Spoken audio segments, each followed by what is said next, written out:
Morning. Good morning, Jefferson. How are you?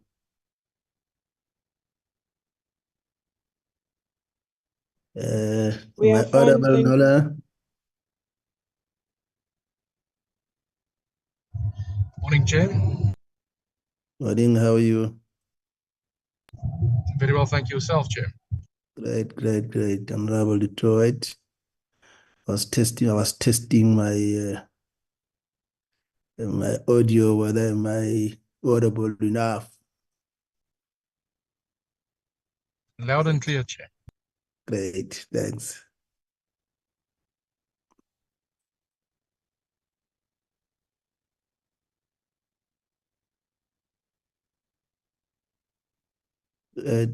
Committee Secretary, did you receive any apology?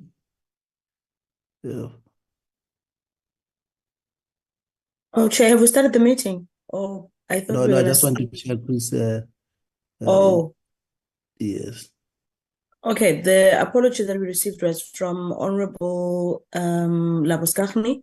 She won't be attending today's meeting because she's off this week from the work of the NSOP. And then the minister will join in, but then she'll quickly dash out because she has a bereavement in her family, but she will come into the meeting for a short while.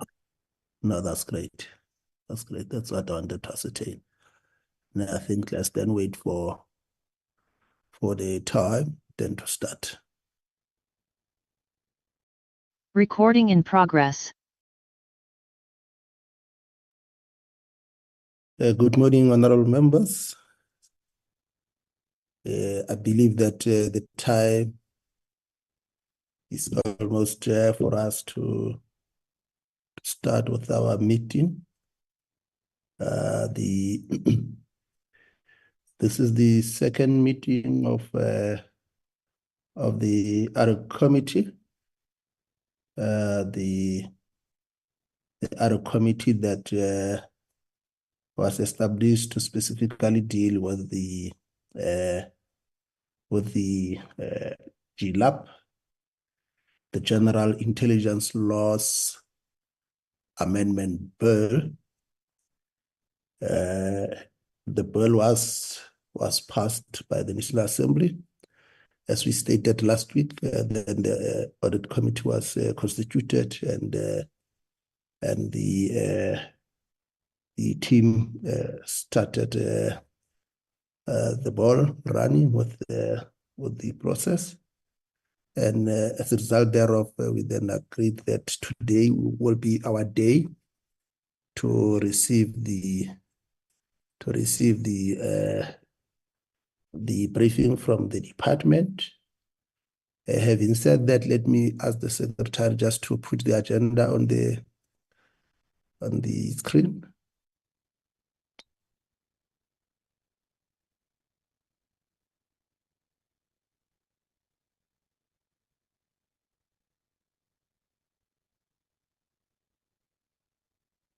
Committee Secretary.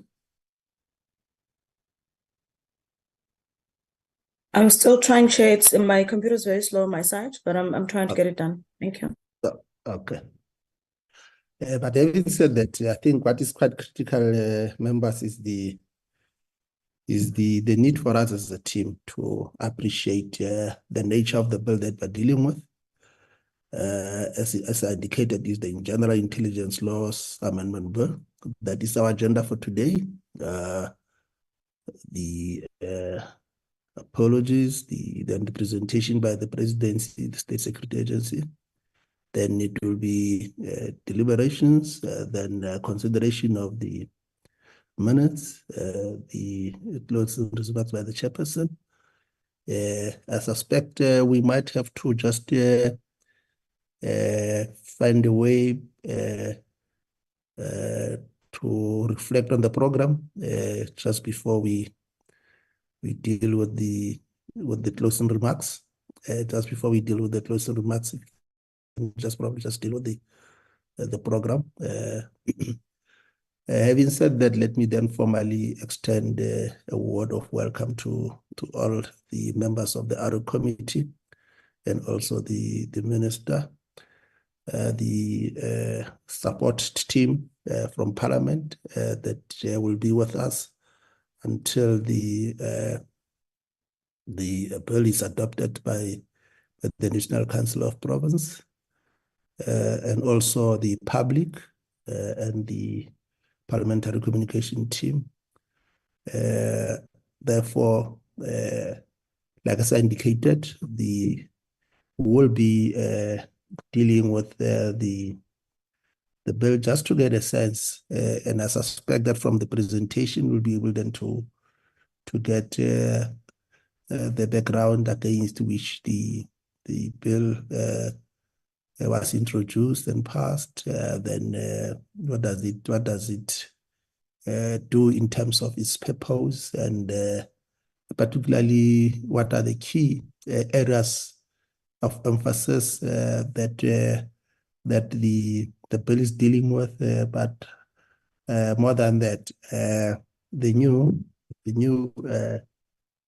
framework which will be governing the intelligence services agencies, the communication centers, but more than that, the extent to which the authority is able, the executive authority is able to interface with the intelligence services, and then also to ensure that the national security of the country is indeed taken into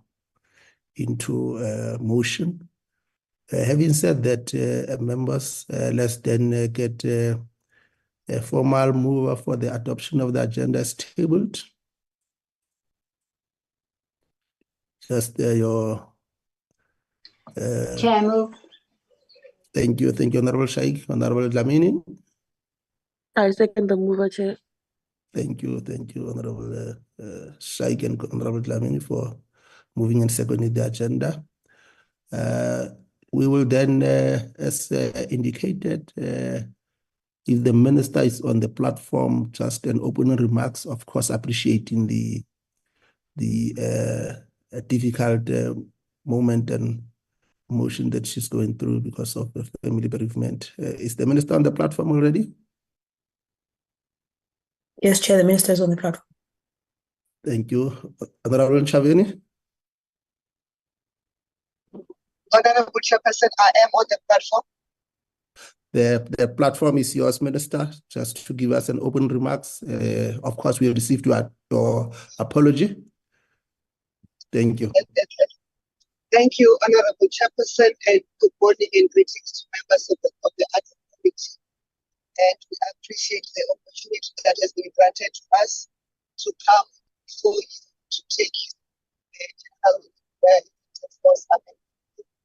Of course, you are aware that we have gone through the process with the National Assembly, and there have been amendments done from that process until its adoption.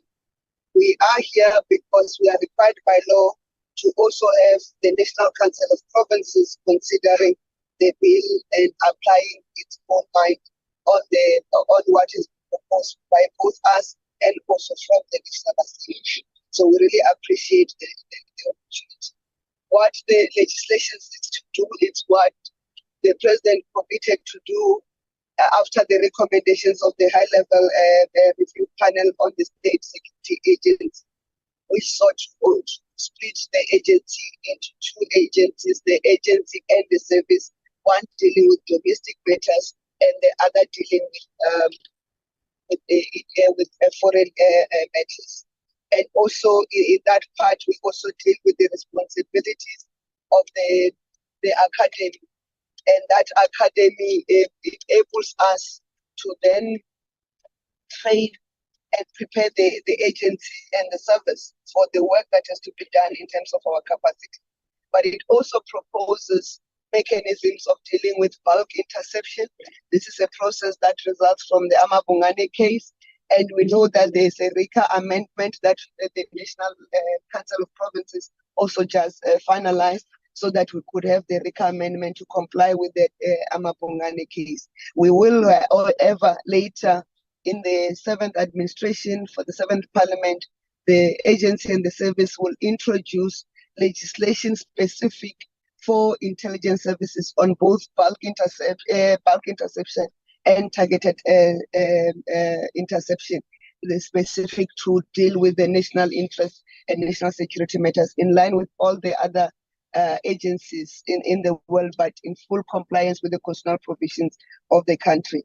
The bill proposes the regulatory framework for compliance, monitoring, and coordination of the intelligence services. You'll recall that the part of the issues raised by both the Sandy Africa report, and also the high-level review panel was the issue of lack of poor coordination between the national intelligence structures. But to that effect, Chairperson and honorable members, we have passed and notified in consultation with the Joint Standing Committee on Intelligence, the regulations for intelligence coordination. They'll come into effect on the 5th of April, as we have tabled a notice gazette to notify that they will come into effect. They follow the right consultation processes. So where we are, Chairperson, we are tabling what we had proposed, and then which was concurred to and approved by the National Assembly, and we are going to table for your consideration,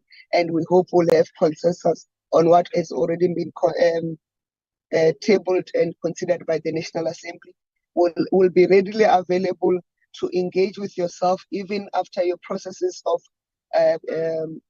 public participation with the 4 provinces that you have determined that you are going to do public participation. We'll avail ourselves to respond to the questions as they arise, to clarify matters as and when you require us, and we'll be there throughout the journey. That's our commitment we make, Honorable Chairperson. But I'm accompanied by the team from the State Security Agency, led by the acting Director General, Mr. Loiso Jafta, and the team, and they're the ones who are going to take us through the presentation. And at some point, I'll request that I be given permission to step away. Thank you, Chairperson. Thank you, Honorable Minister, for the opening remarks to the presentation that we'll be receiving today. And without any waste of time, let me then hand over to Dr. Jafta Luiso. The Minister says you are the acting Director General. Over to you.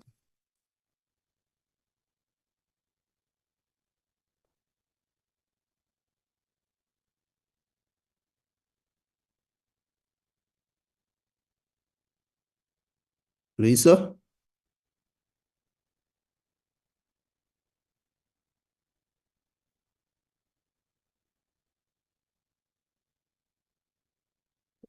Like we need an acting DG now.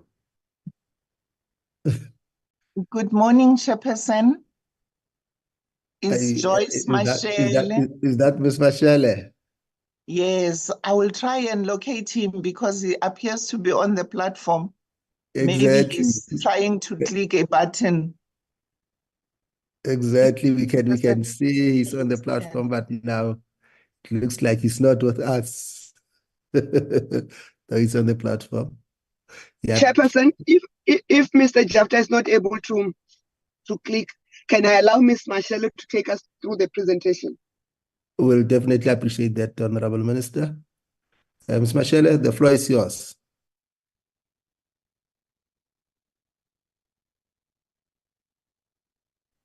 Thank you, Chairperson. Good morning, Chairperson. Good morning, Minister. Good morning, honorable members of the committee. We have sent a presentation to the Secretariat, and I will be following that presentation as a guideline for the deliberations, Chairperson. I don't know if committee members have the document, but I will proceed. The brief I suspect they will make you a co-host so that you are able to be in control of the presentation. We did receive the presentation. I don't know whether it's the policy of the department minister not to show their face to the to the public. Okay. Just to greet, so that at least people are able to relate to the voice behind the presentation. Ms. Marcella, the chair is requesting that you show your face, and then it's going to interrupt your connectivity. You'll then be able to switch off. Thank you. Minister, my face is classified. I can only show it with permission from the Director General. But Message After is here now. He has joined me in the same room. May I please hand over to him? Thanks. No, through the minister, I suspect that is appreciated. Chapter. Thank you, Chair, and my apologies. Some problems in my office. And morning, Minister. Chair, I'll give an overview. The bill arises from principally two issues that were raised over the past while. The first one is the findings and the recommendations of the high-level review panel, which made a finding that the amalgamation of the former SAS, South African Secret Service, and the National Intelligence Agency were substantively wrong in policy. And then they recommended that the State Security Agency must be split up so that the country reverts to the original architecture post-1994. The bill in its present incarnation does provide for that. So it fulfills the recommendations of the high-level review panel. Further, it invests the external intelligence agency with a departmental counterintelligence mandate, which means the service that will be conducting intelligence outside of the Republic will have in law the responsibility to conduct counterintelligence mandate within its own institutional arrangements. So that is the first thing that the bill does. It also invests that Secret Service with a responsibility in law to provide intelligence products and services to those departments whose mandate coincides with the mandate of the external service. So it provides the external service with the counterintelligence mandate and the responsibility for providing departmental intelligence. So that is the first set of issues. The second set of issues arises from the judgment that was handed down by the Apex Court of the Land, the Amabungane judgment. That judgment correctly found that the conduct of bulk interception was unlawful to the extent that there was no enabling legal instrument. The bill does provide now a legal instrument so that the intelligence community can conduct bulk interception. So that is the second thing that the bill provides for. In our view, the bill in its present incarnation does cure what was wrong with the previous situation. The bill further provides, and this arises from submissions that were made by intrastate interest groups. Principally, that refers to the Office of the Inspector General and the Office of the Coordinator for Intelligence on behalf of the NICOC. Those two offices respectively raised almost a similar issue, which was that they prayed that the bill must provide for greater autonomy for those two entities. Autonomy in this respect refers principally to matters related to administrative processes, the need to ring-fence funding, and the need to provide the heads of those two entities, in other words, the Coordinator for Intelligence and the Inspector General for Intelligence, to have greater latitude on matters in consultation with the minister on matters related to the structure and the appointment of functionaries into the two respective offices. So the bill substantively responds to those submissions by the two offices, as I've just explained. The ad hoc committee of the National Assembly, obviously, as I'm sure the ad hoc committees are aware, conducted consultations with the public throughout the country. There were submissions, oral and in writing, and those were the department, the state security agency was given an opportunity to respond to the recommendations that arose from those public consultation processes. The department did respond, I would say, quite adequately and quite substantively to those issues. And I think the ad hoc committee of the National Assembly was satisfied with that process. So in summary, Chair, what I'm saying is, to the extent that the bill provides for the split of the two agencies, that is satisfactory. To the extent that the bill provides an enabling legal instrument for the conduct of bulk interception, and importantly in this regard, one must emphasize, only outside of the country.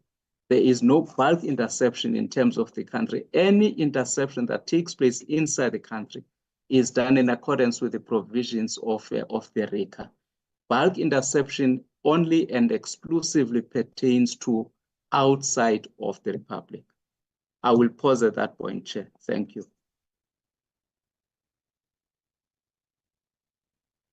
And before Chairperson, through you, yes, Honourable Minister. Mr. Jafta must then invite Ms. Mashele to take us through the presentation so that you can see the matters that he has raised. Thank you, Honourable Minister. Ms. Mashele, the floor is yours.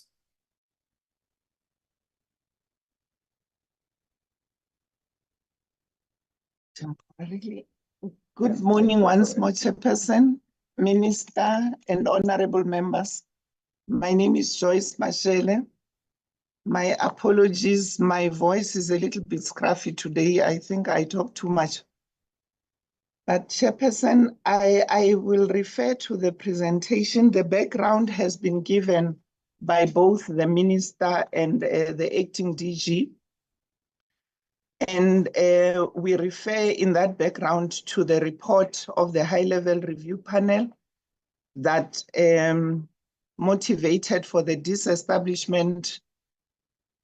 Am I still in the meeting? For the disestablishment of the South African, the State Security Agency as we have it now, the establishment of a South African intelligence agency that will look at internal matters, the South African Intelligence Service that will look at the external environment, and as well as the National Communications Center and the South African National Academy of Intelligence. The directive was that this should be done through the amendment of the intelligence laws, and in terms of the Constitution, only the President can establish an intelligence division or an intelligence service. In this regard, Chairperson, we therefore, in November of 2023, presented a draft bill to the Speaker of National Parliament, and the bill proposes the following issues. The first one, it amends relevant legislation that deals with intelligence, being the National Strategic Intelligence Act of 1994, the Intelligence Services Act of 2002, and other related legislation. It seeks to disestablish the State Security Agency as indicated, to provide for the establishment of the agency, the service, the Academy for Intelligence. It also provides for a legislative mandate for bulk interception capacity and functions in compliance with the Constitutional Court judgment relating to Amapungani. It also provides a regulatory framework for compliance, monitoring, and coordination of intelligence activities. And to a certain extent, this relates to what Minister referred to regarding the NICOC regulations. It provides for the regulation of cybersecurity, the protection of information and intelligence. And lastly, to provide for Minister to prescribe regulations to provide for accountability and control of intelligence structures. The process that was followed has also been aligned to the requirements in terms of presentation to the clusters and different stakeholders, the ministers relevant to this legislation, that's the Minister in the Presidency, the Minister of Police, and the Minister of Defense. And the bill was also discussed by the Ministers' JCPS cluster. It was also taken to Cabinet Committee and finally to the Speaker. The committee was briefed by the Minister on 29 November. That is the previous ad hoc committee. And the bill was published for comment in local and national newspapers in December. And following request for extension, the deadline was extended to 15 February for the ad hoc committee to finalize its deliberations. The committee conducted public hearings from 22 January to 18 February 2024 in 5 provinces, being the Western Cape, KwaZulu-Natal, Gauteng, Limpopo, and Mpumalanga. Public hearings were also held at Parliament and in virtual platforms where interested individuals and stakeholders made further inputs. The committee also held deliberations with different stakeholders, including ourselves, until on the 26th of March, the bill was adopted by the National Assembly and then referred to the National Council of Provinces for concurrence. And that is why we are appearing before you today, Chairperson. Chairperson, with regard to the content of the bill introduces key definitions. And in this regard, Chairperson, I would not like to go through the definitions, but just to indicate that we have noted that some definitions have been left out of the bill. Definitions such as what is domestic intelligence, what is foreign intelligence. But I think we will request the chair, if the committee allows, we can give a written input on the bill with track changes so that the committee can see. In some areas, it's small issues of grammar and so forth. But if the committee agrees, we can make send a written document with track changes. Sorry. Chairperson, I then move to the mandate and functions of the 2 services. The bill proposes that we will have 2 agencies. The first one being the South African Intelligence Service, that is the foreign intelligence part, which will be tasked to identify opportunities and any threat or potential threat to national security, as well as to provide departmental intelligence and implementation of counterintelligence measures within the service itself. I will explain the difference with the other service. The South African Intelligence Agency, which will be responsible for coordinating counterintelligence, as well as gathering domestic intelligence to identify threats or potential threats to national security. The National Communications Center, which will reside under the agency, will be responsible for monitoring of foreign signals, communications, and non-communications to identify threats or potential threats to national security. The National Academy of Intelligence, which will also reside under the intelligence agency, will provide training to the intelligence structures and other government departments.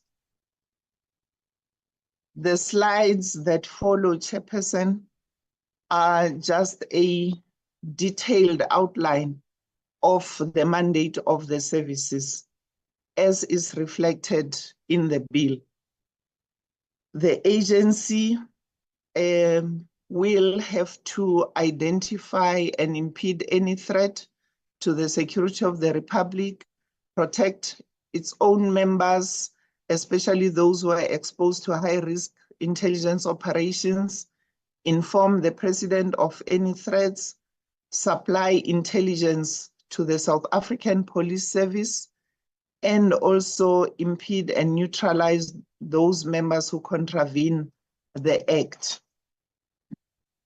The agency will also supply intelligence to the Department of Home Affairs for the purposes of the department fulfilling any of its functions. It will also provide departmental intelligence to other state departments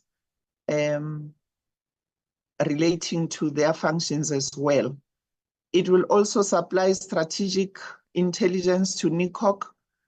It will brief the Joint Standing Committee on Intelligence, members of cabinet, premiers, parliamentary presiding officers, and the Chief Justice. It will gather intelligence at the request of other departments, and it will also conduct security competence assessments on categories of persons or institutions referred to in Section 2A of the Act. The National Communications Center, the NCC, has the responsibility to gather, correlate, and evaluate relevant intelligence to identify any threat to national security. It will submit bulk interception applications for approval by a retired judge who will be appointed by the President after consultation with the Chief Justice. Chairperson, I see the slides. Thank you very much. The NCC shall also, in a prescribed manner, with regard to information security, cryptography, identify national critical information infrastructure, protect intelligence from unauthorized access, provide verification services for electronic communication security products, provide and coordinate research and development with regard to electronic communications, and also support electronic communication solutions to identified organs of state. It will also coordinate cybersecurity activities to identify and impede any cyber-enabled threats. With regard to the Intelligence Academy Chairperson, the responsibility will be to train members in the conduct examinations or tests for specific qualifications as might be prescribed by the minister. They will issue diplomas or certificates to persons who have passed such examinations or tests, and they will establish and maintain training institutions or centers in accordance with applicable laws or regulations.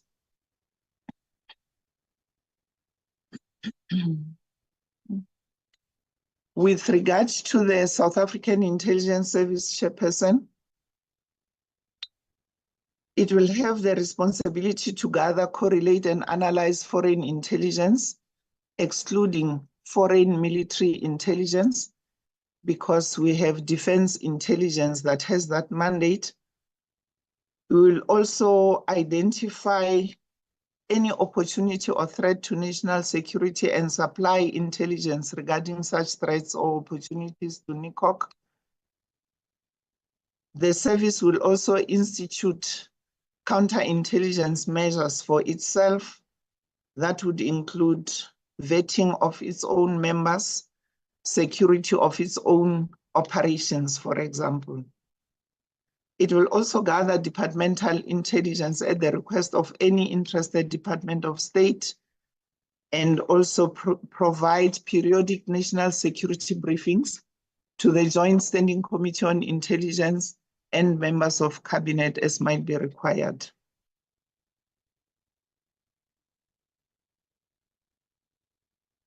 In relation to the regulations, Chairperson, the Section 6 of the bill requires that the minister, after consultation with the Joint Standing Committee on Intelligence, must make regulations relating to the coordination of intelligence, relating to information security and protection of intelligence, cybersecurity operations, national critical information infrastructure, compliance relating to the legislation, the conduct of former members and current members of intelligence services, current and former ministers and current and former members of parliament who have access to intelligence information, and also draft regulations with regard to post-interception reporting to the judge in terms of Section 2.2b of the bill.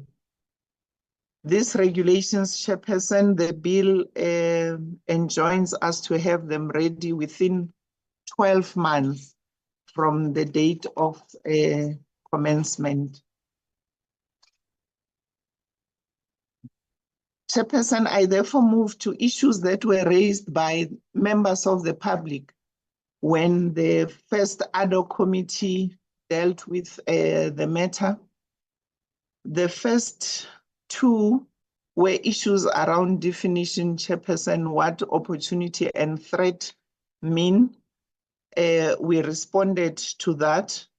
With regard to security competence, the initial draft referred to a security test. We requested that the word test be substituted with the word assessment, because it is a battery of tests, not just one test. The members of the public also wanted clarity with regard to the role of the minister in relation to operations, and we responded to indicate that the bill as it is currently gives minister supervisory powers over the agency and the service, and does not give minister any authority to be involved in operations. With regard to the domestic and foreign intelligence, we provided an input to the committee then, where we also defined the two which the committee had accepted. The bill also introduces compulsory vetting for members of the public service and state-owned enterprises. And through this, Chairperson, we always have a challenge as the intelligence agencies where public servants who are supposed to be vetted do not cooperate, and we do not have any legislative framework that would make it compulsory for them to be vetted. So the bill provides for this. It should not be discretionary for members of the public service. In terms of the autonomy of the Office of the Inspector General, Chairperson, there were presentations that were made indicating that the Office of the OIG should not report or have to get permission from the agency for their operations. The bill addresses that matter, Chairperson, together with the autonomy of NICOC, and the bill addresses it by ensuring that the budgets of the two offices will be appropriated through national parliament.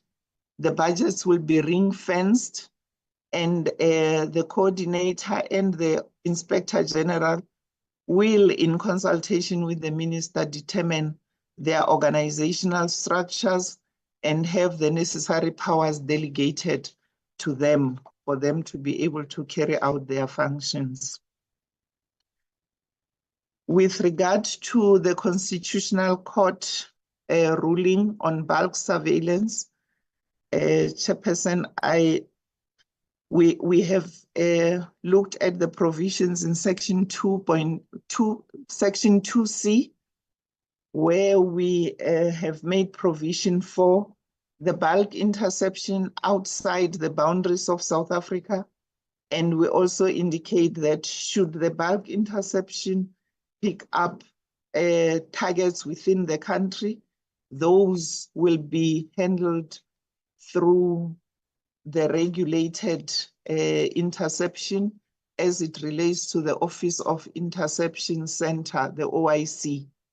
And those are governed through the RICA, Chairperson.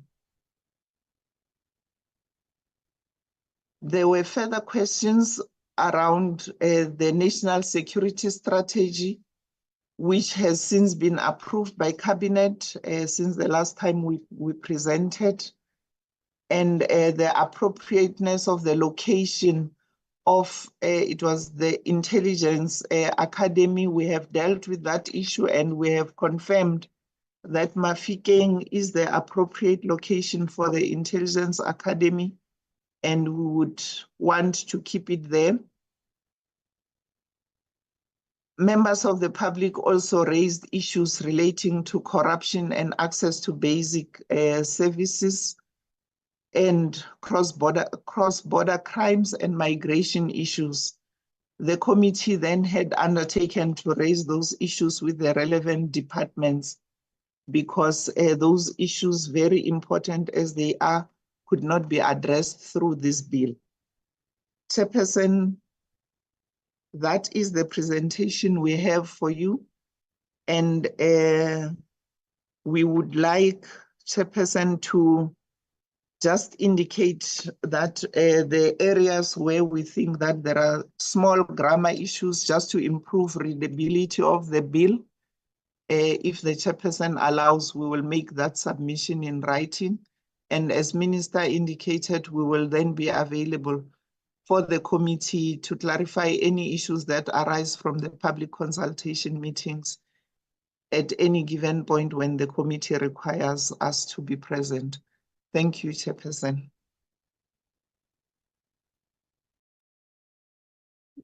Thank you, Ms. Mashele,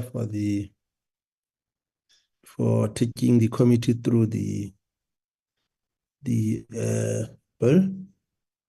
I believe that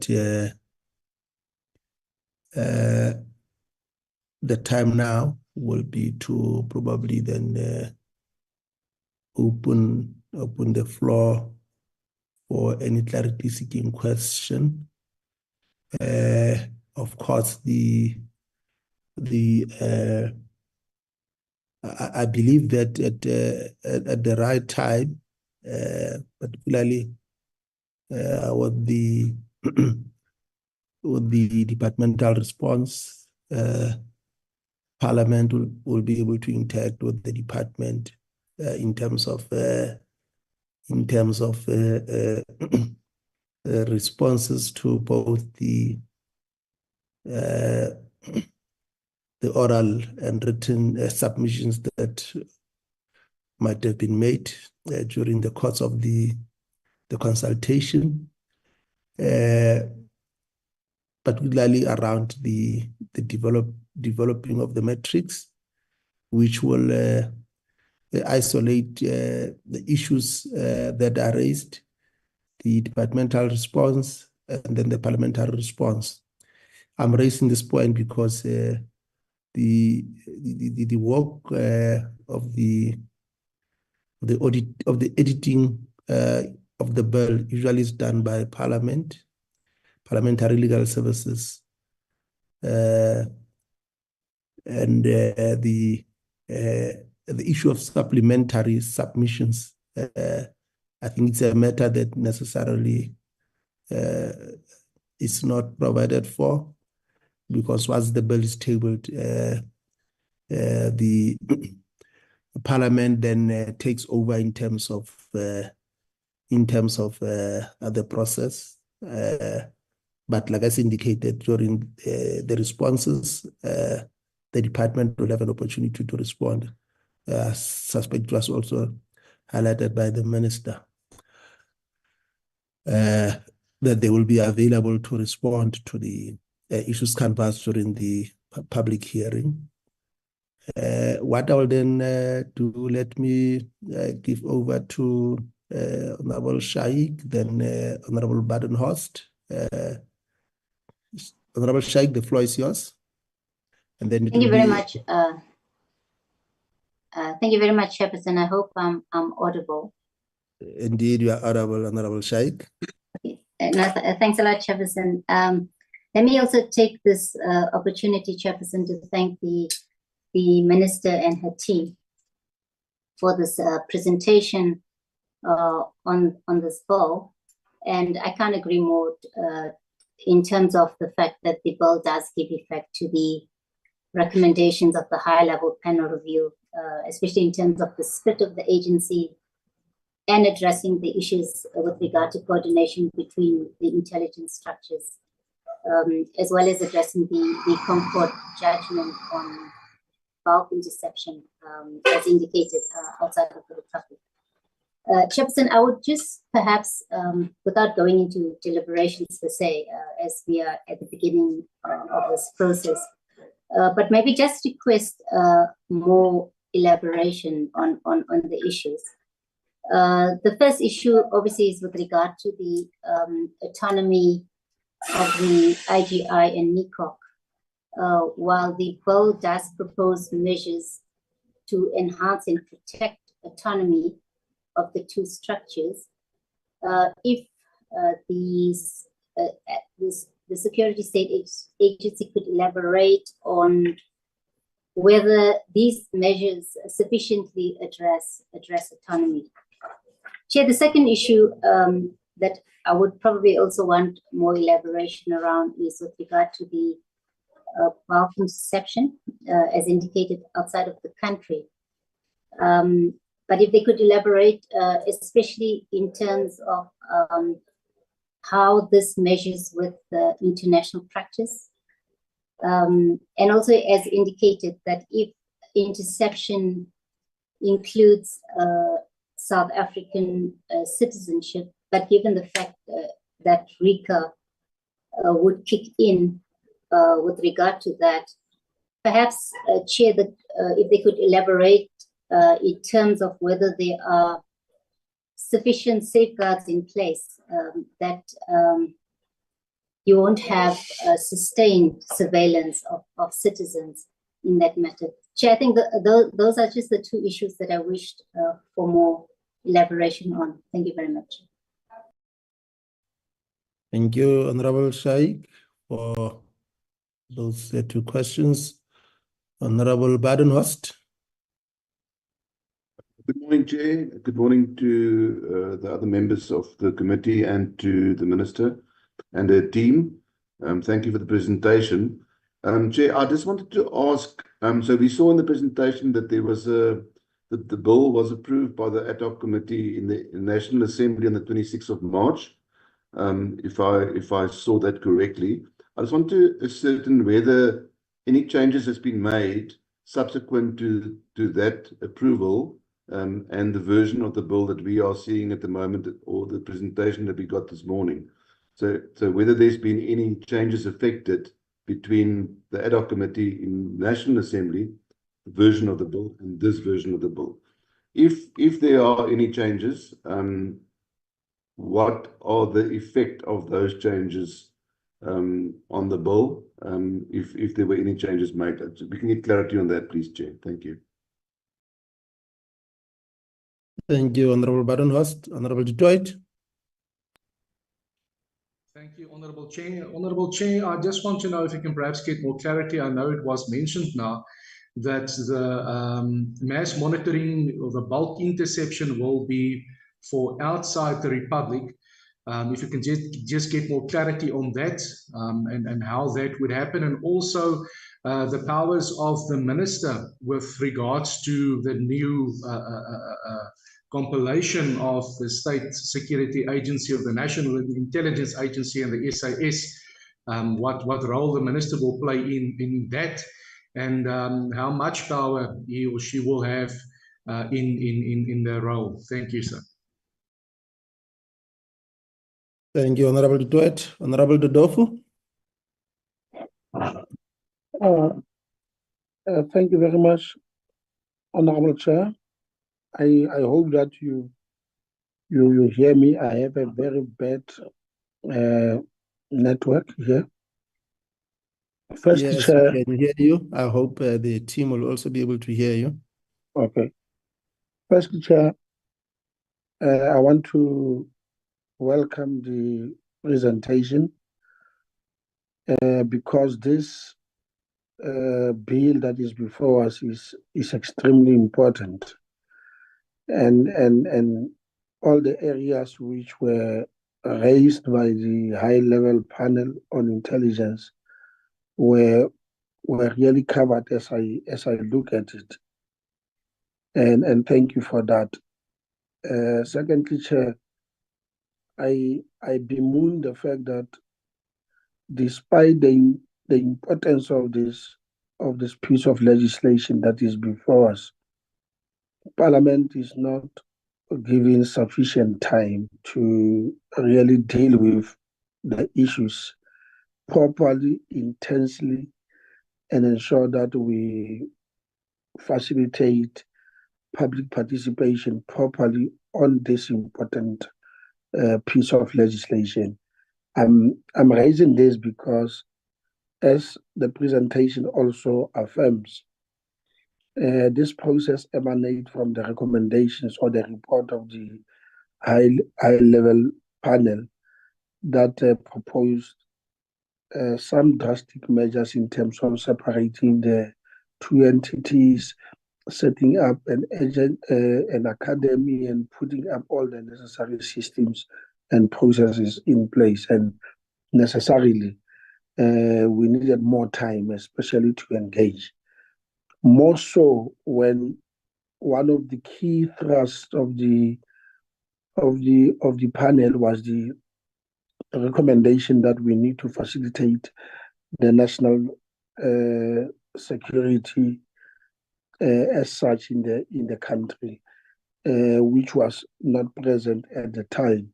And such processes, as important as they are, they need more time to engage, to scrutinize, and allow Parliament to do its proper work. And I bemoan that particular fact. Be that as it may, Honorable Chair, I want to raise some few issues. Firstly, the national state security itself, the report itself. I'm not sure how is it linked with this current process, because I heard the reporter saying that the national security report or the policy itself, it is with cabinet, and cabinet has just endorsed it. Now, my question would be, why is it not made public? In many democracies across the world, the national state security the policy itself is open, and people deliberate, make the necessary contributions, because this really affect their own lives. And why was it not made public so that the people can make the necessary interventions and suggestions in terms of how we must proceed forward in relation to that? That's the first thing. The second thing is that, yes, I understand that in terms of this current proposal encapsulated in the bill, the state security agency as it stands, it will be de-established and separate entities. That is what used to be called SARS, the South African Secret Service in the past, will be established. That deals with foreign intelligence as well as a domestic intelligence service. It used to be called NIA, and I apologize for using these old names. I see them in the bill now, which is very, very good, because it clearly spells out and defines exactly in precision the kind of role that the different agencies must play in their respective work, which is quite okay. But what doesn't come out very clear in the presentation, I'm not expecting this from the bill itself, is what were the difficulties with the amalgamation of the two agencies, and that doesn't come out very clear as such. And if that particular point can be clarified. The last point is I don't know. I tried to check in the bill. I didn't pick it up. I tried to listen carefully when the presenter was dealing with the regulations that the minister can promulgate. The issue of penalties for transgressions. I think there are a lot of transgressions, violations that happen, whether they happen from the level of the officials of the agency itself or elsewhere in relation to espionage, in relation to the access of classified information, and the issue of penalty that is very, very serious is not coming up very strong in relation to this. Where we will find it and how will this be dealt with? That is an area of my interest, Honorable Chair. If that can be clarified, I'll be very, very happy as well. Thank you very much. Thank you, Honorable Dodofu, also for those clarifying questions. I have one from myself, and I suspect it will need the it will also need the input of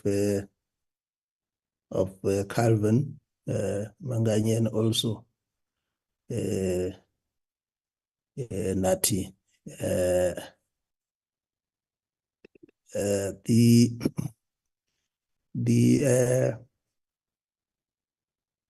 I see that the report that was adopted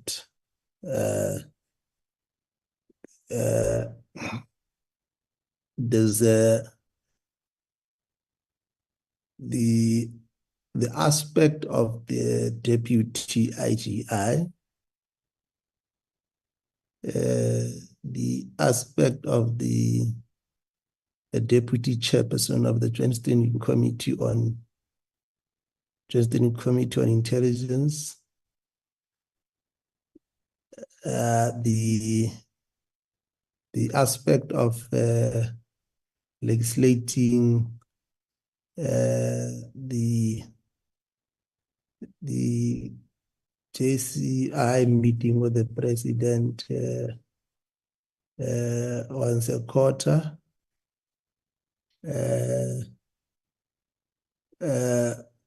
was removed from the report of the National Assembly that was adopted. So therefore, the clarity scheme question, because these three aspects that I've included were not part and parcel of the bill as it was introduced. But during the deliberation, during consultation, these three aspects were included. I suspect from the lived experience, the importance of the deputy IGI cannot be overemphasized. The need to have a deputy chairperson of the Joint Steering Committee on Intelligence is also important. The need for the committee to meet with the president is also quite important. I would need to get just a view of the department on this aspect, and then thereafter give over to Calvin and Nati. I suspect they might be able to share with us as to why was it removed. But I need to get a sense from the department whether do they have a fundamental challenge with those amendments that were made, because when the bill was introduced by the department, those three aspects were not part, but during consultation between, by the other committee, those three aspects were introduced. But in the final report that was adopted by the National Assembly, they were excluded. Just want to get a view from the department on those three aspects, but also then get probably more explanation from Nati and Calvin on these three aspects. Over to you, Dr. Loyiso Jafta.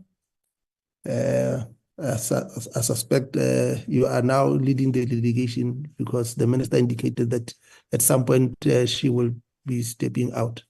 Over to you, Doc, and also Ms. Mashela. Thanks, Chair. May I, at the outset, because this can be quite a slippery slope, I'm actually not a doctor of anything. I'm just Loyiso Jafta. No. Thanks for that clarity. Thanks for that clarity. We know what it can do. Yes, when you're silent on this thing, then it comes back to bite you. Thank you. Thanks, Chair. I will speak principally to the issues related to bulk interception and other issues. May I, at the outset, Chair, and to members of the committee, indicate that our role in respect to the bill ended at the point when we made inputs before it went to cabinet. Post-cabinet and when it went to the National Assembly, to the Speaker, we only make inputs. So flowing from that, there is no possibility in law that we can make amendments to a product of the lawgiver, which is the National Assembly at this point. So definitively, there have been no changes whatsoever to the bill that was approved by the National Assembly and handed over to the National Council of Provinces. I think I must start there. Talking about the bulk interception, how does it compare to international best practice? What is the relationship between it and the regulation of information, the RICA Act? The safeguards, are they adequate? And in respect to where this bulk interception takes place. I may say in the bill, and that's section 2B1, it talks to the scope of bulk interception, and it refers to foreign signals, communications, and non-communications. That is, comparatively speaking, consistent with international best practice. Now, the point to be made here is that often, once people talk about communications, the inference immediately is that we're talking about voice communications between people. Yes, that is but a small part of what obtains in bulk interception. Often, and one may make the example of what's happening or what happens in real terms, you will have, if you will, a confluence of various applications that will be absolutely useful for purposes of determining a risk or an opportunity and neutralizing a risk. If I may make an example, if we're talking about what's happening in the Eastern DRC, or if we're talking about what's happening in Russia and Ukraine, you have a multiplicity of various platforms within the realm of bulk interception. You will be able to have imagery intelligence that tells you where the troops are located, what fortifications are in place, and you determine what changes are taking place on the ground. On the other hand, you will have crypto analysis by various entities on both sides of that equation that determine how does one party communicate, break those codes, and be able to listen to what is happening. On the other hand, there will be projectiles or missiles launched from one territory to another, whether it's maritime or land or air. And often these weapons have got guiding systems in them. So you have to, with speed, break the code, determine exactly how it is communicating and where it is going, and then using electronic warfare systems, interrupt where the missile is directed to or shoot it down. So we're not always talking about communications of Loyiso to Joyce Mashele. We're talking about multiplicity of various platforms that often get used in an integrated fashion with speed in order to deliver the outcome that is necessary. Is the bill in its present incarnation enabling that? Yes, it is enabling that.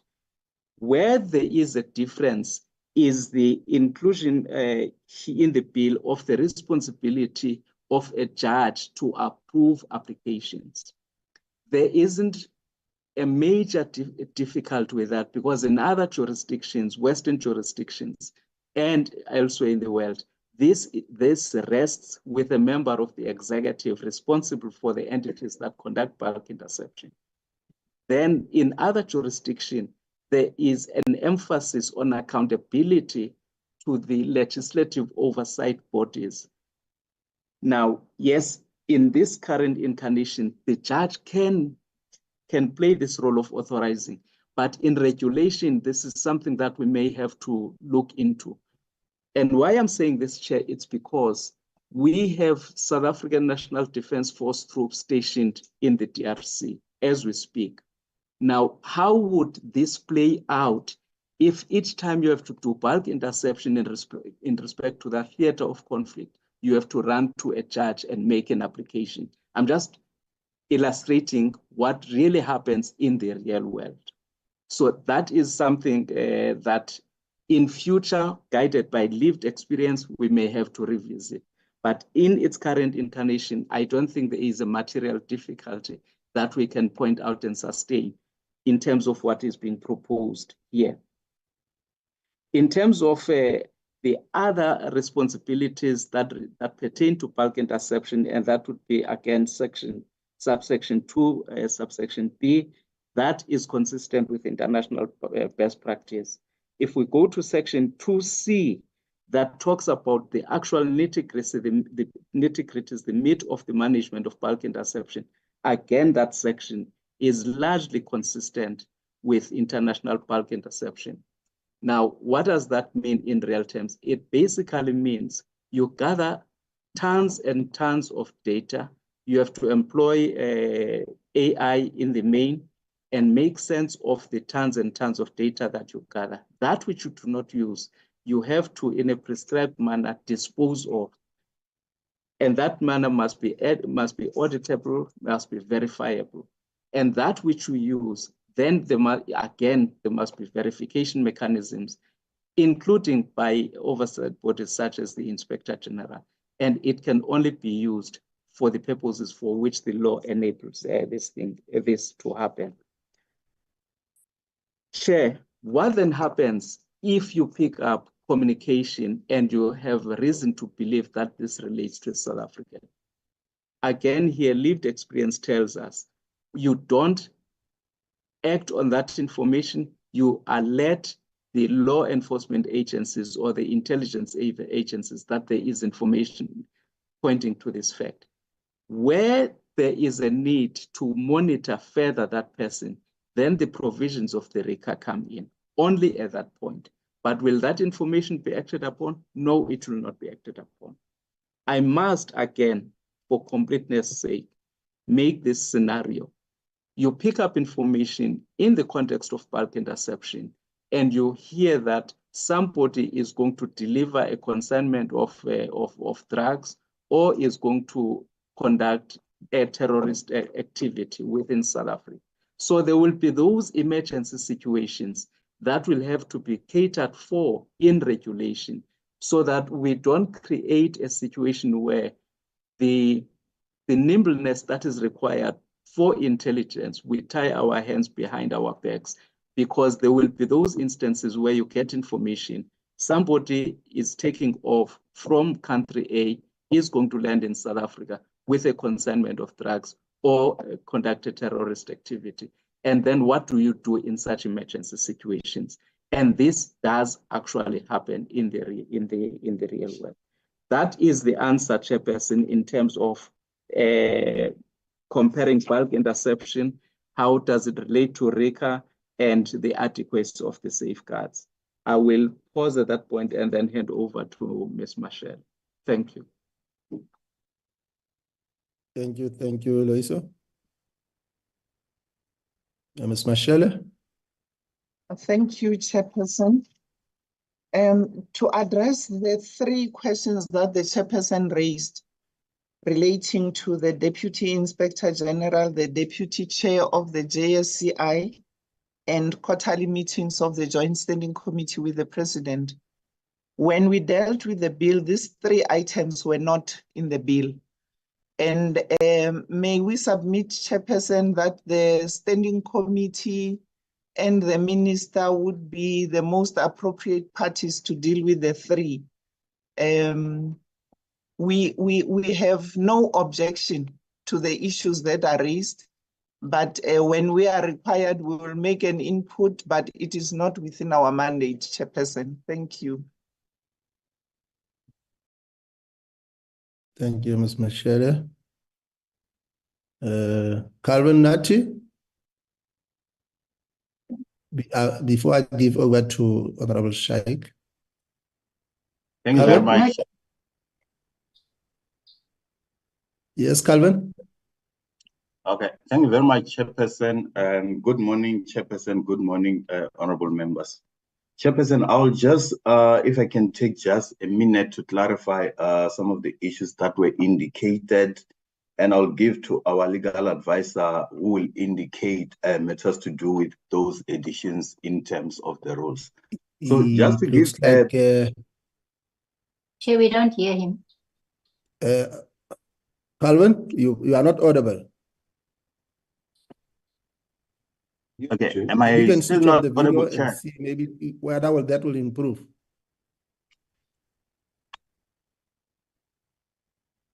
Now, Chairperson?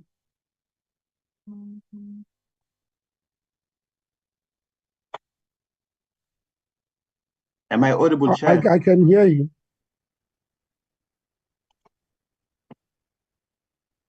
So I think there's just a problem with a few members, because we can, most of us can hear Calvin. So I think there's just a problem in an area where other members are.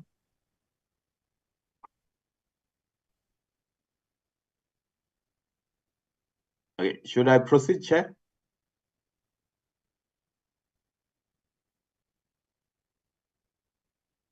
I don't know where the chair is, but I can hear you very well. I propose that you proceed. Okay.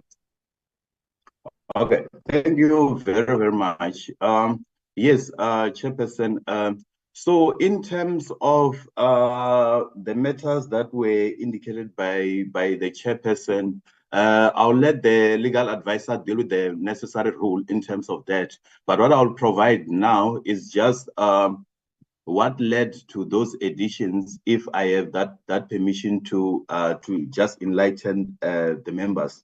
So the very first one that was indicated is the issue of the annual report of the Joint Standing Committee on Intelligence, which requested an insertion that a change be made, that instead of 2 months after 31 March, it be 8 months. The reasoning behind that was that the annual report, which is provided for in section 6.1 of the Intelligence Services Oversight Act, which states, I don't know if I should indicate exactly what it states there for members to understand where we're coming from. So in terms of section 6.1, it states that the committee shall, within 5 months after its first appointment, and thereafter within 2 months after 31 March in each year, table in Parliament a report on the activities of the committee during the preceding year, together with the findings made by it and the recommendations it deems appropriate, and provide a copy thereof to the president and the minister responsible for each service. So that's what the Act says. But when we do the calculations and the math, you will see that effectively it means the report of the committee must be out by end of May, within 2 months from the 31 March. But the challenge with that is that the report of the JSCI needs to contain information from other reports, which is the annual report of each of the 3 services, the certificates of the IGI, the audit report of the Auditor General of South Africa, and all of these come in at around October. Already by then, it means the JSCI, if the report is released by May, it won't have that information which pertains to the previous year. So it will be reporting on information that is already 2 years behind. Coupled with that is the report of the certificate of the Inspector General of Intelligence, or Inspector General, yes, of Intelligence.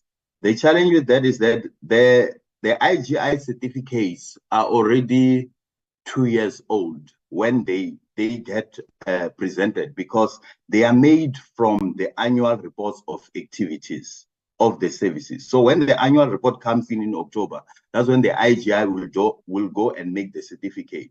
So effectively, it means the JSCI will be tabling the report without all that information. So this has led, in practice, with the JSCI tabling the report towards the end of the year to include all this information. But in the Act, it should be in May. So the committee said and realized that in practice, that was not doable, and they were trying to cue that challenge in legislation to put it in line with other reports in terms of how some of them are regulated by the PFMA. That is the first issue. The second issue is to do with the chairperson of the committee. The chairperson of the committee is appointed in terms of section 3.4 of the Intelligence Services. Sorry, my apologies. Section 2. Section 2.4 of the Intelligence Services Oversight Act. According to the Act, the Speaker and the Chairperson of the National Council of Provinces, acting with the concurrence of the President, who shall act after consultation with the leaders of political parties represented on the committee, shall appoint a member of Parliament, excluding a member appointed to the committee in terms of subsection 3, that is the normal members of the committee, as the chairperson of the committee. So in terms of that, effectively, it means the person who can chair the JSCI is only the one that is appointed in terms of that Act. That means that if the chairperson is not available for any other reason, the committee cannot meet. That in the past has proved to be a challenge, because sometimes the appointment process could take longer. In the previous term, the 5th Parliament, there were about 3 chairpersons, and at some point there was a gap of about 3 months where the committee couldn't meet because there was no chairperson. So the committee sought to resolve that challenge by having a clause that will allow for the appointment of the deputy chairperson. That is already provided for in the rules of the Joint Standing Committee on intelligence, as the committee was trying to deal with the matter earlier on, but it was not changed in the Principal Act to reflect that. The same goes for the Deputy Inspector General of Intelligence. What has happened, honorable members, I'm sure many of you are aware of the challenges that were experienced before the appointment of the former IGI, Dr. Tintwe, where the IGI position was vacant for almost 2 years. At that time, it meant that there was no IGI. And since the IGI, not the office of the IGI, is the one that has powers in terms of Section 7 of the Intelligence Services Oversight Act, couldn't perform any work, meaning that they couldn't perform the oversight of the intelligence services or provide the certificates of intelligence. So as a measure, the committee sought to include a deputy IGI, which will be appointed the same way the IGI is appointed, so that when there are challenges in terms of making that appointment, there will be someone who will carry on with the activities of that office. So that was the reason for that.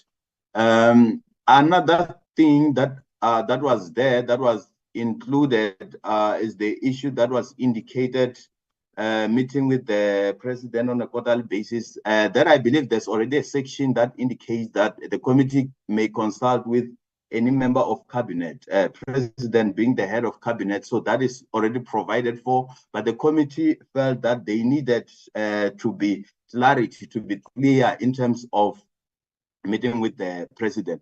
Another insertion which was deemed important, which was not provided in the initial submission, was the insertion that has to do with the Secret Services Act of 1956. Sorry, of 1978, Act number 56 of 1978. This act provides for the evaluation committee. The evaluation committee is supposed to go into the secret services of intelligence services, meaning operations as well as the funding of those services. And that evaluation committee, is supposed to enhance the functioning of the Joint Standing Committee on Intelligence. If you look at the functions of the committee, it indicates that the committee needs to receive the reports from the evaluation committee. So Section 3A, subsection 2 indicate that one of the functions of the committee are to receive the evaluation committee report on the secret services. But that hasn't been happening because this secret services, sorry, the evaluation committee hasn't been established, or we don't have a record of it being ever established since the commencement of the JSCI in 1994 throughout the various terms of parliament.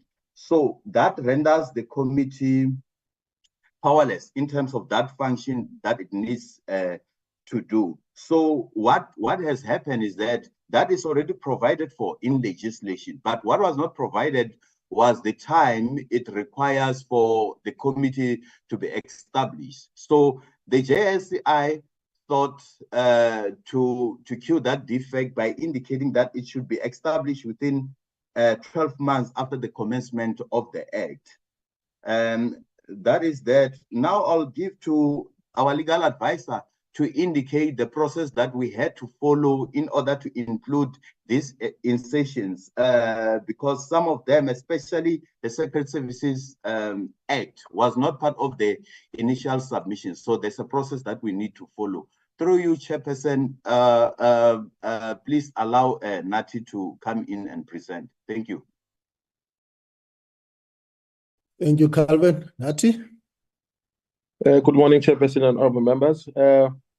Chair, with your indulgence, I'll request to mute my video just to stabilize my connectivity.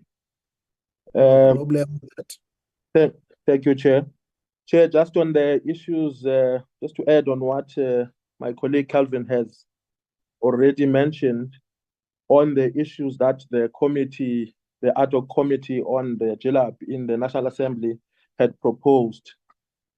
Firstly, I just want to state, Chair, that it is the National Assembly Rules 286, subsection 4 of those rules, which give the committee in the National Assembly the power to inquire into other matters or further matters than are proposed in the bill as introduced.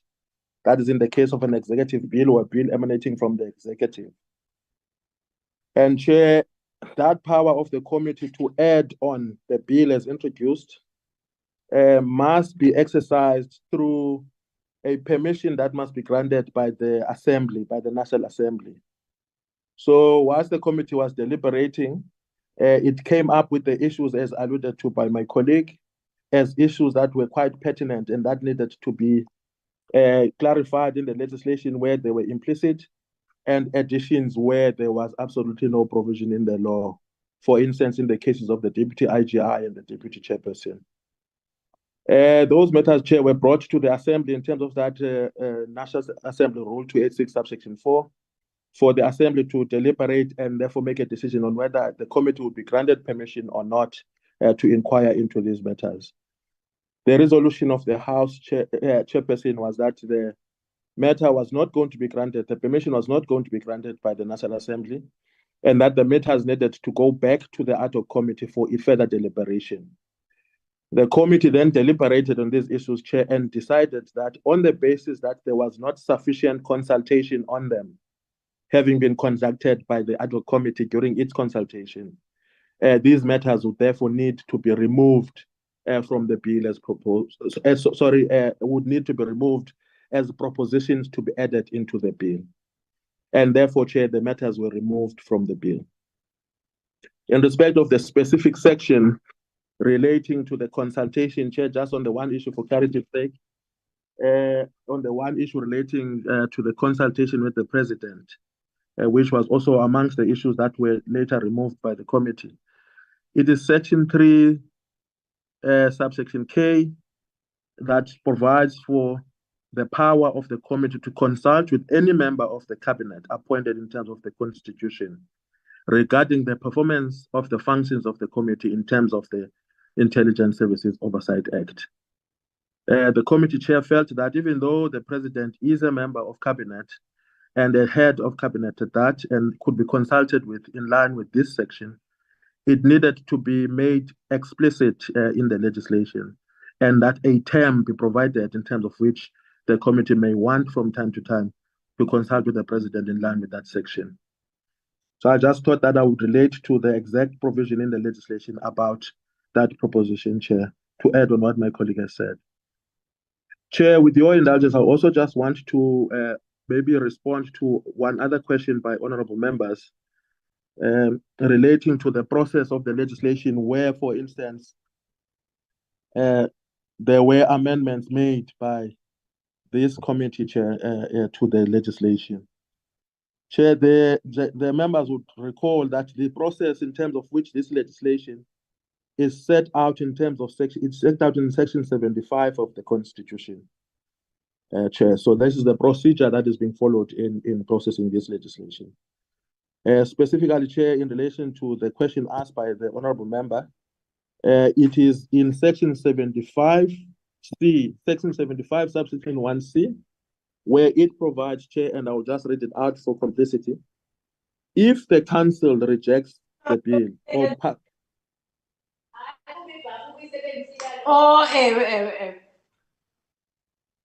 Honorable Mita, can you mute? Thank you, Chair. Chair, so that section 75, subsection 1C of the Constitution reads as follows. If the council rejects the bill or passes it subject to amendments, the Assembly must reconsider the bill, so meaning it must be sent back to the Assembly, Chair, for reconsideration, taking into account any amendment proposed by the council, and may, and these are the two options, pass the bill again, either with or without the amendments from the council, or decide not to proceed with the bill at all. So those are the two options, Chair, that the committee has in respect of this process in the event that there were amendments made by the committee on the proposed legislation. And lastly, Chair, in respect of the issue of delegated power or regulations, which is a general comment relating to matters around bulk surveillance, Chair.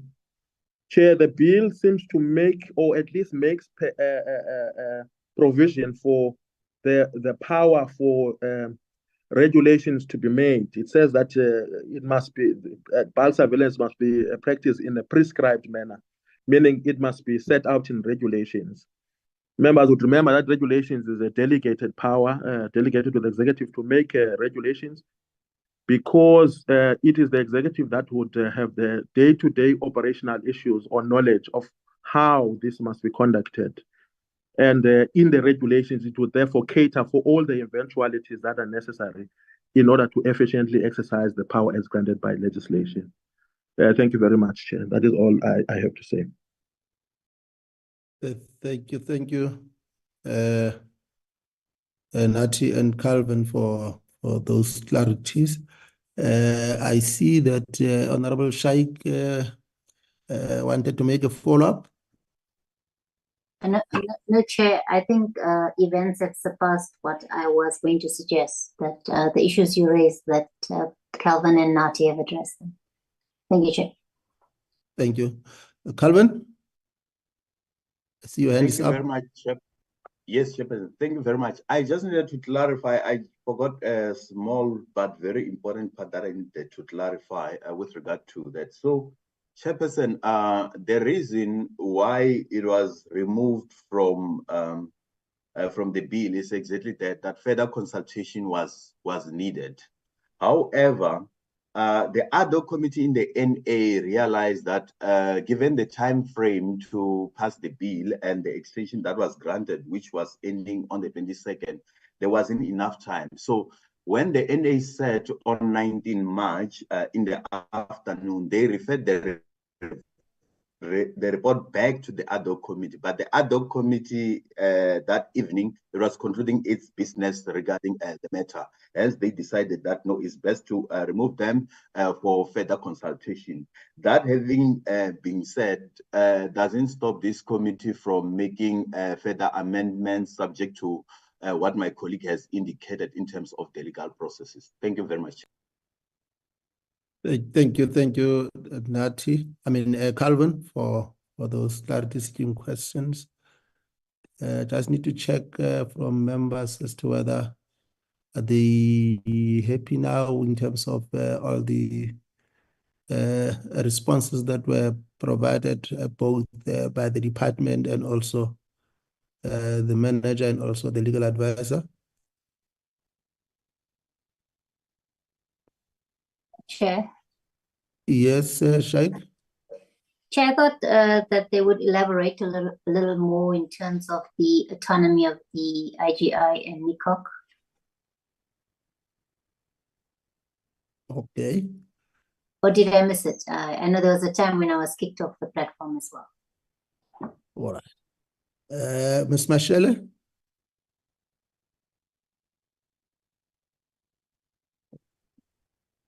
Thank you, Chairperson. The provisions that are currently in the bill were made by both NICOC and the Inspector General. And we know that they have had discussions with the Minister in relation to that. And so we suppose that the provisions are sufficient for their autonomy. Otherwise, if it is not, they will indicate. I hope that they still have a chance also to make further submissions if the committee so requires. And Chairperson, may I also proceed to answer the question with regard to the national security strategy? Why has it been established? It is in the domain of NICOC, and we have taken note. We will raise the matter with NICOC, Chairperson, in relation to the publication. And with regard to the role of the minister in the two departments that will be formed, being the agency and the service, I have with me Dr. Luvengo. He will answer the question. I'm putting him on camera. No, thank you very much, Chairperson, and a very good morning to honorable members. In terms of the role that a minister is supposed to play with regard to operational issues, honorable members might recall perhaps that this is one of the 73 recommendations of the high-level review panel, where they recommended that ministers or political principals shouldn't find themselves playing the gallery of operationals in the operational space. So we have, as a department, decided to use this process of legislative review to amend Section 10(3) of the Intelligence Services Act, so that only the DG of the state, South African Intelligence Service, and the DG of the agency will then issue those operational directives. So that provision has been amended in the Intelligence Services Act. So the minister, therefore, will be in line with the Constitution, be confined to giving policy directives or exercising executive authority on intelligence matters. And as I indicated, that will be in line with what is provided for in the Constitution. So that is how we then respond to that question by Honorable Badenhorst, if I recall. Thanks. Thank you, Dr. Lubengo, for that clarity. Having said that, then I believe that on the briefing, on the brief by the department, I think we are at this point happy with the briefing that has been provided in terms of process. I just needed to get clarity from Calvin when he says that there was no sufficient consultation, and that if this other committee want to bring back those three issues, there has to be consultation. What will that entail?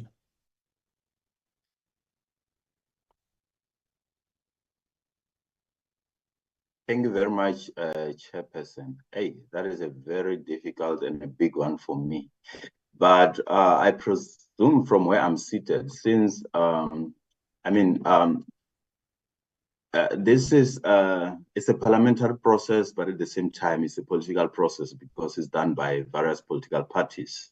So I think the consultation will be probably from that context where the committee or the members sit with the other stakeholders that are affected by the change, because the changes do not only just affect Parliament or JSCI, as we have indicated with regard to the chairperson, etc. We can say that affect Parliament and the JSCI, but the other appointments also have to do with the other stakeholders. If members know that, for instance, the appointment of the Inspector General of Intelligence is done by the President after Parliament has undergone the necessary processes as provided for in the Intelligence Oversight Services Oversight Act. So perhaps maybe the consultation will be along those lines where all the stakeholders agree that, okay, perhaps this should be done or that should not be done, something to do with that. Other than that, I do not see any other with regard to issues that are internal to the JSCI. I think that consultation is the one that has to be done in-house, like things like the annual report is something that can easily be done, and the deputy chairperson, because that is mainly a parliamentary process. I think that is the consultation that is required, and there is no timeline with regard to that consultation. So if members of this committee wish to do that, and they want to do it within this period that we have, because this committee has a life until 21 May, if I'm not mistaken, but we plan to finalize everything by the 16th. So that can still be done within this period, and we can still include the changes, provided that it will have to be referred back to NA, as my colleague has indicated in terms of that. But that shouldn't be a major stumbling block. Thank you very much, Chairperson. Thank you, Calvin, for that clarity. I guess there's no more further clarity seeking questions, which then brings me to the point where we need to go back to the agenda, and I believe that at this point in time there will only be two items left on the agenda, which is the consideration of the minutes, which is internal, and also the amended program. The department will be free to step out if they so wish. But at this point in time, I think I must express on behalf of the committee a sincere word of gratitude to the minister and the team to the response that they gave in terms of our invite as an ad hoc committee to brief the ad hoc committee in terms of GLAP, and that we agree that at some point during the responses to the issues canvassed during the public hearing, through written responses and oral representation, will then invite them to definitely respond to those issues. At this point in time, let me then ask the team to flag the minutes of the last meeting. Thank you, Chair. Honorable members, this is the minutes of the 28th of March, which took place on that day, and those were the attendees of the meeting, and the support staff also clear on the minutes. Then the opening remarks that was done, apologies that was provided. We noted the apology of Honorable Dlamini, and then the committee then elected the chair, and then we also then introduced the team that will be support to this other committee, and then the consideration of the proposed staff program, and these are the issues that were resolved on. Let's then get a sense from members as to whether is there any corrections that members would want to present. In the absence of addition, subtraction, correction, can we then get a mover for a formal adoption of the minutes of the 28th of March as a true reflection of what transpired? Honorable Shaik. Thank you very much, Chairperson. Chairperson, I move that the minutes be adopted. Thank you, Honorable Shaik. Honorable Detroit. I second, Chair. Thank you, Honorable Detroit. Therefore, the minutes of the 28th of March is duly adopted and accepted. Let's then move to the next item on the agenda.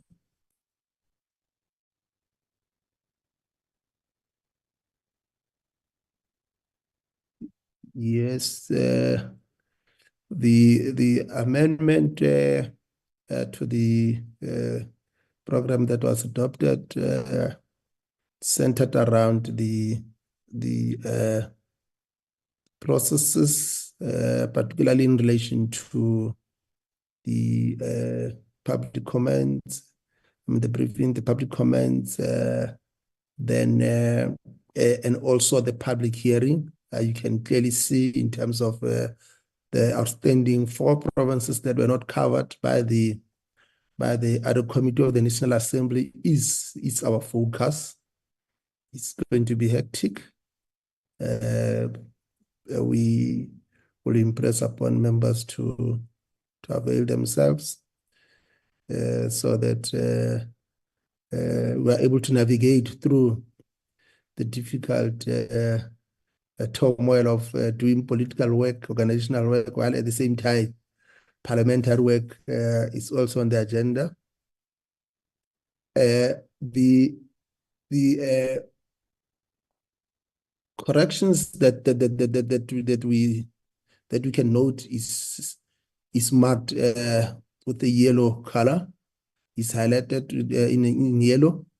The idea of this highlight is to accommodate those members of the other committee that will be having their select committees during Tuesday in the morning,